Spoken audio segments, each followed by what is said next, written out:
JoJo's Bizarre Adventures is considered to be one of the greatest manga and anime series period, with many believing Part 7 in particular to be a genuine masterpiece. But while JoJo's today is held in such high regard by so many fans as a beautifully vibrant series, with an odd but unique approach to storytelling, dialogue, fights, and character designs, it wasn't always such a well-developed package.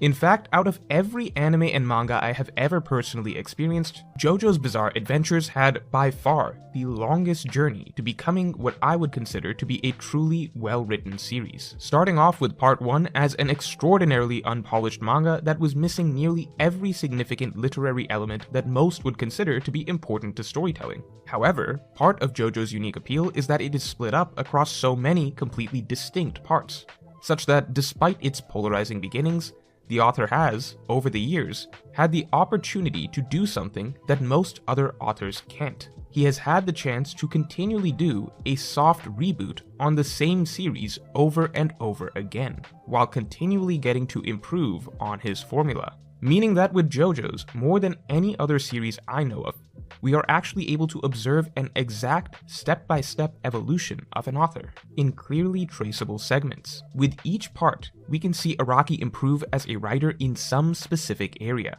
bit by bit adding a new piece of storytelling mastery into his repertoire, such that with every single part we get not only a new story, but the opportunity to see how this author has grown in some new way. All leading to today, 9 evolutions deep into JoJo's, at a point where Araki is considered by many to be a creative genius. So let's look back at this step-by-step evolution and see how each part of JoJo's improved in some writing aspect from its predecessors.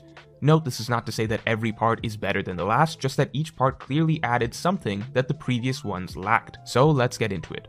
Starting with Part 1, Phantom Blood. While Phantom Blood is often looked at as an extremely basic story compared to future parts, it did establish one crucial foundational component that would carry through every part from here on. That is the titular, bizarre feel to the series.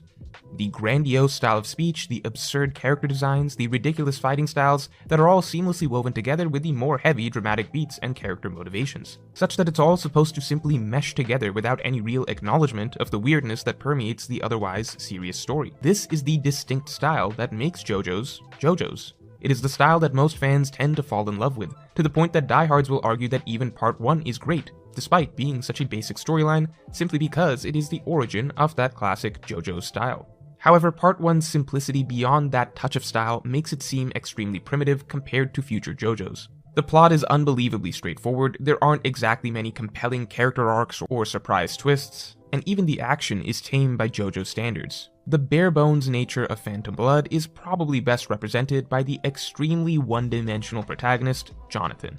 Part 1 depicts good versus evil in the absolute most cookie-cutter manner. Jonathan is pure good, Dio is pure evil. Jonathan's primary personality traits are simply that he is a brave, noble, honorable man, whereas Dio is selfish, greedy, and power-hungry. There's not much more to either of them than that. And while that may be enjoyable to some readers, I think most would agree that this is not a trend that can carry an entire series. Which brings us to the biggest step forward that Part 2 took. If you ask anyone who their favorite JoJo's protagonist is, there is a good chance that Joseph Joestar will be at least in everyone's top 3.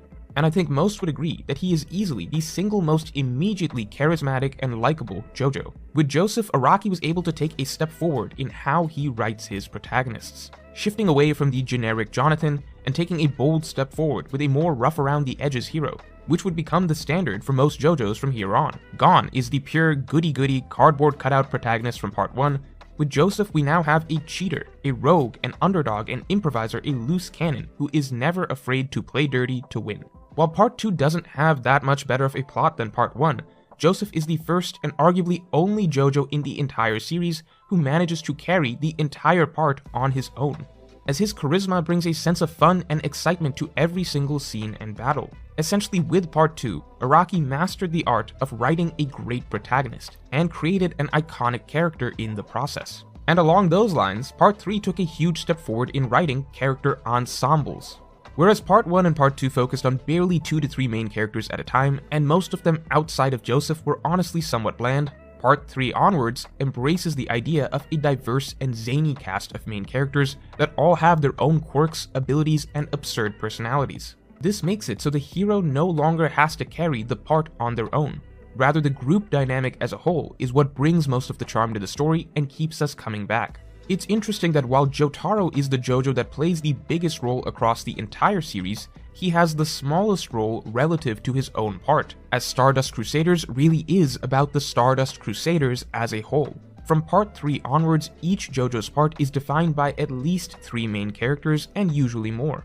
But what many don't realize is the actual reason that Araki was suddenly able to diversify into writing ensembles, and really why it was better to start adding in more characters. And that was the introduction of stands. This is the other, even more significant area in which Araki took a step forward as a writer in part 3. The previous power set, Hamon, is probably a more well-structured ability than stands, but that structure made it too limiting. More rules make it harder to think of fights, and with Joseph, Araki was probably already stretching the creative limits of Hamon's applications. So the solution was to do away with the rules, and come up with abilities that could essentially be anything. Stands. That meant greater variety in terms of what fights could be, which in turn meant Araki could write more heroes so that he could have more stands to play with. Now, it might sound strange to call stands a step forward in writing development, but in the context of a battle manga, which every JoJo's part is, yes, coming up with an innovative power system that becomes a staple of the series that the author can regularly go back to is an essential part of writing. Stands are often the first thing that people think of when it comes to JoJo's, and many would argue that they make for the single best power system in all of manga and anime, as they make for limitless possibilities for fights. And really, it's not just the idea of stands that matters, it's how stand battles essentially set the rhythm of JoJo's pacing, for every part from here on. Stand fights tend to take up most of the story space in JoJo's parts, and the plot is essentially just what happens in between stand battles to move things along to the next stand battle. The plot of part 3 is essentially nothing but a loose thread of keep traveling towards Dio that provides an excuse to move from stand battle to stand battle. This rhythm is what defines JoJo's storytelling and creates an understandable, if unorthodox structure for readers and viewers to keep coming back for week after week. Even if the plot isn't the strongest yet, the primary hook of JoJo's was established with stands. Although that does bring us to part 4's huge improvement, which was, well, actually having a plot. Remember when I said towards the beginning of this video that early JoJo's parts tend to be severely lacking in most basic literary elements that people would say are essential to storytelling? Well, this is kind of what I mean. On the one hand, Araki right from the start could think of all sorts of wildly imaginative battles and iconic moments, but on the other hand, basic things, like the plot, were even less developed than what you'd see from video games in the 90s. In part 3, it's again go stop Dio, but just with extra steps, which is they've got to go through some random countries and fight some random people along the way, but the locations are ultimately irrelevant as it's pretty much just a series of back-to-back-to-back fights against henchmen and then fighting Dio. In part 4, Araki decided to actually attempt a more fleshed out plot to surround the stand fights. This starts with the setting. Everything takes place in the singular location of Morio Town. It means that problems have to naturally develop in a singular setting over time and actually build to something. For the first time, what exactly the protagonists have to do is not as simple and clear-cut. They know that someone is spreading stand abilities throughout Morio Town with a golden arrow, but as it turns out, who that person is keeps shifting, and the golden arrow changes hands many times. Beyond that, the larger problem of finding out who Kira is begins to emerge as well, and this again is not a straightforward conflict, as the process of discovering that there is a killer, finding the killer, confronting the killer, losing the killer, having to deal with the aftermath of failing to catch the killer, and ultimately then catching the killer for good, is a more complex narrative than anything we had before. This also allows for earlier characters and plot threads to come back around more organically. For example, the salon owner, Aya, is established earlier on as someone who can manipulate appearance and help people find love, but later on she is revisited as a method for Kira to change his identity. Not to mention, this is the first time Araki really plays with handling multiple plot threads at the same time, whereas usually in the past, the small batch of protagonists are all moving and acting together in one singular plot thread. Here, many characters are split up and are often acting independently, also providing an interesting dynamic where we can follow Kira, Hayato, and the Kawajiri family's developments at the same time as the protagonists' developments. For the first time, JoJo's isn't just hooking readers with the allure of seeing the next fight. The actual plot is mysterious and engaging. Now, none of this is to say that Part 4 has some brilliantly thought out plot by most series standards. Just that with Part 4, Araki is finally writing a legitimate plot, which is better than what JoJo's had before. If anything, because Araki genuinely attempts to write a more complex narrative this time around, it actually makes the many abandoned plot threads stand out even more. Why set up this father that they needed to find a stand user to cure? Why set up this invisible baby whose parent must be found? Why do this weird, unexplained flashback where Josuke in the past meets himself in the future, even though hardcore JoJo's defenders will claim that this guy was obviously just some Josuke lookalike? Right, that's definitely what you guys thought when you first saw this scene.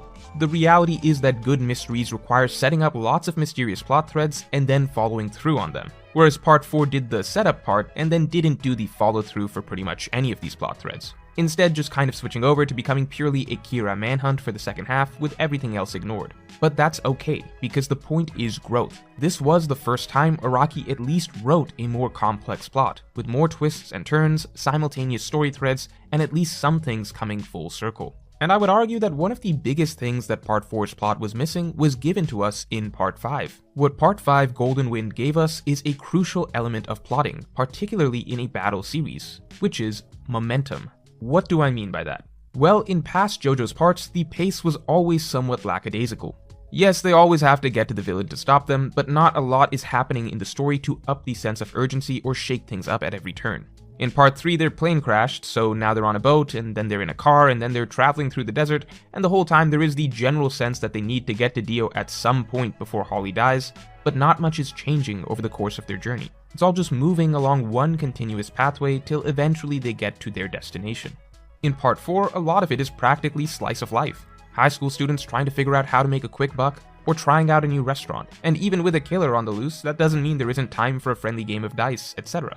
Part 5 changed all that. Rather than a large overarching goal like defeat Dio, the Pillarman, or Kira, Part 5 segmented its plot out into smaller goals that could each be built to with their own sense of urgency, which would then lead to breakthroughs into even more important goals. For example, early on, Giorno is just trying to get into the Mafia. That in itself is a life or death trial.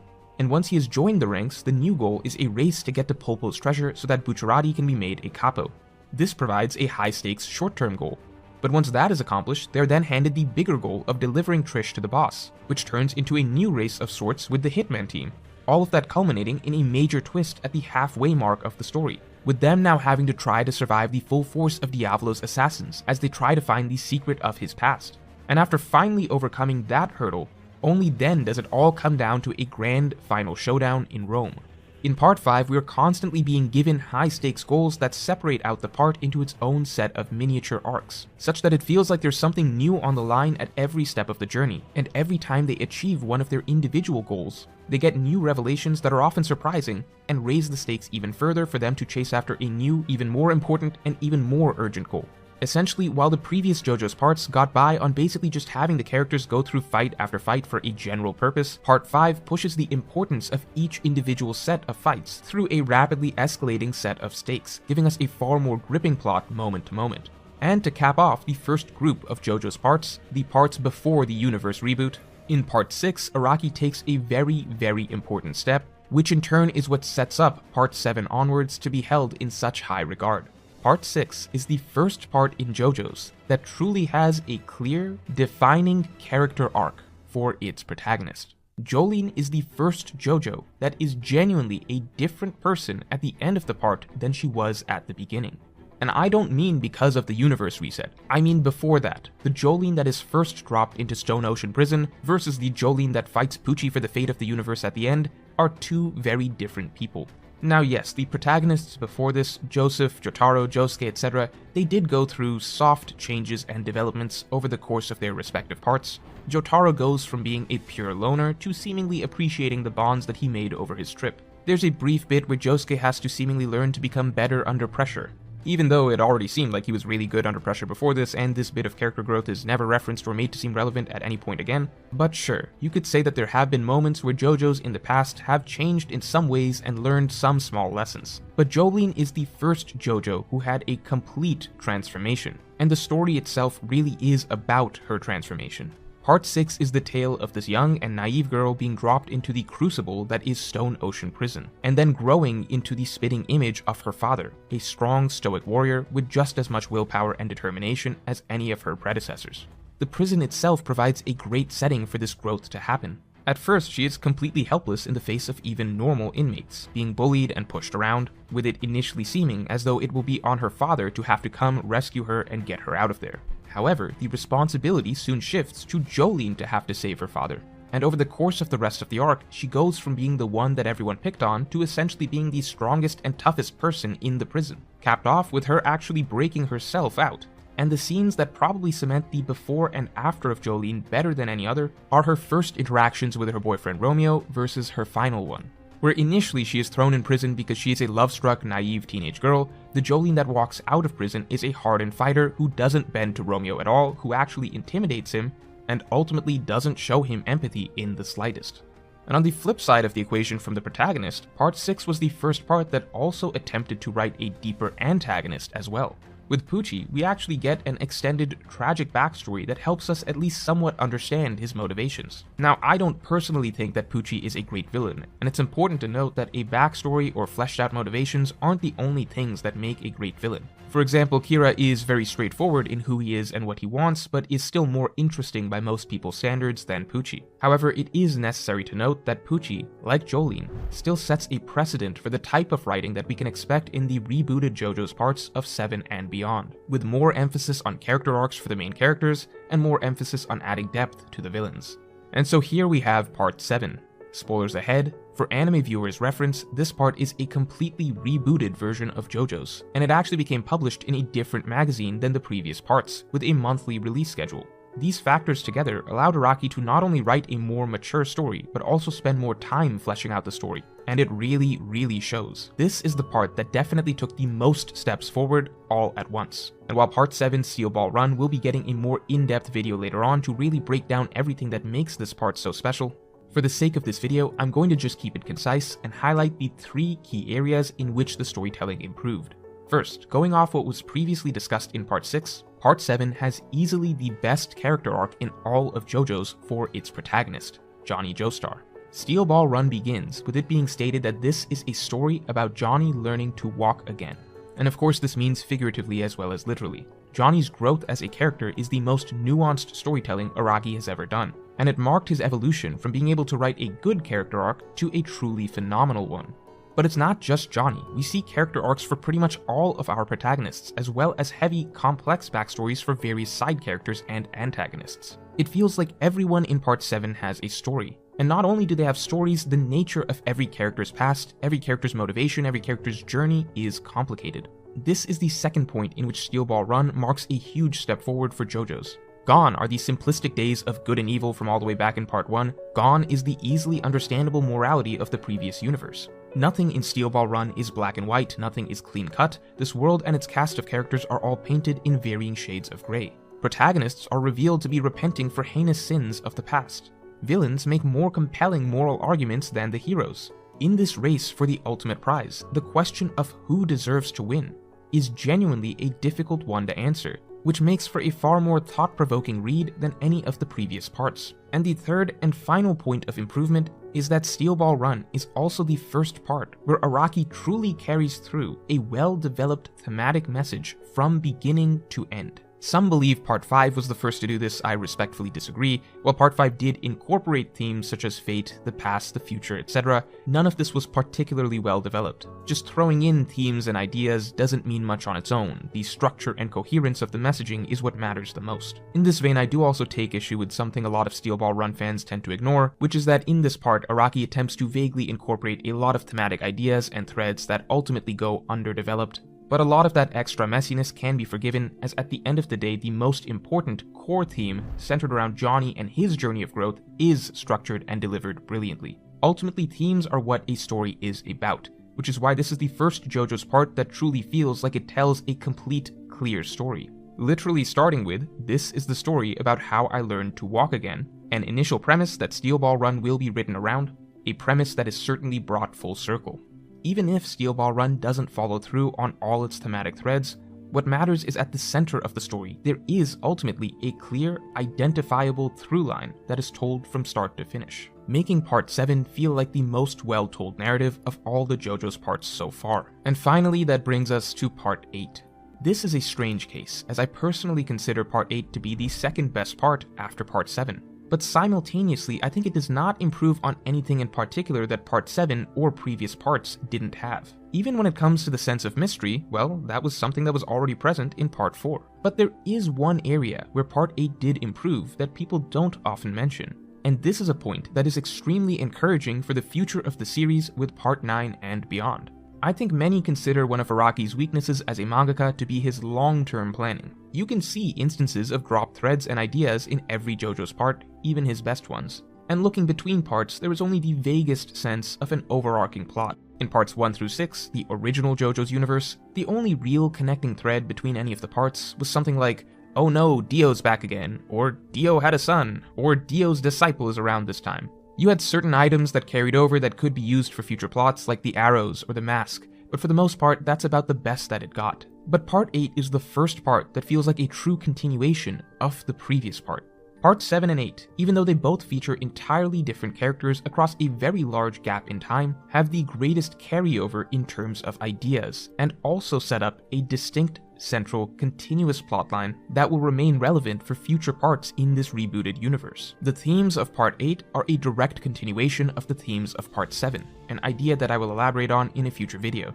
And more obviously, there is the clear continuing plotline that carries over between these two parts, the plotline of the Holy Corpse. We've had MacGuffins in the past, again the arrows or the mask, but the corpse is treated as far more important than any of these items from past parts, with the effects of the Rokaka fruits and the walleyes all seemingly stemming from the corpse, and more importantly, Araki seems to be writing the themes of each part around these effects that stem from the corpse. As such, assuming the corpse continues to be relevant into Part 9, there finally seems to be a greater, structured thematic message that is developing across multiple parts, as well as a more clear continuing plot thread that will be linking the parts of the new universe together. So looking back across the entire decades-long series, we can see JoJo's as a remarkable case study of an author's evolution, starting with a unique but unrefined work, and slowly adding in compelling protagonists, lovable ensembles, engaging battles, suspenseful plotting, powerful character arcs, moral complexity, developed themes, and finally, an overarching structure. Today, we have reached a point where Araki's creative genius and overflowing ideas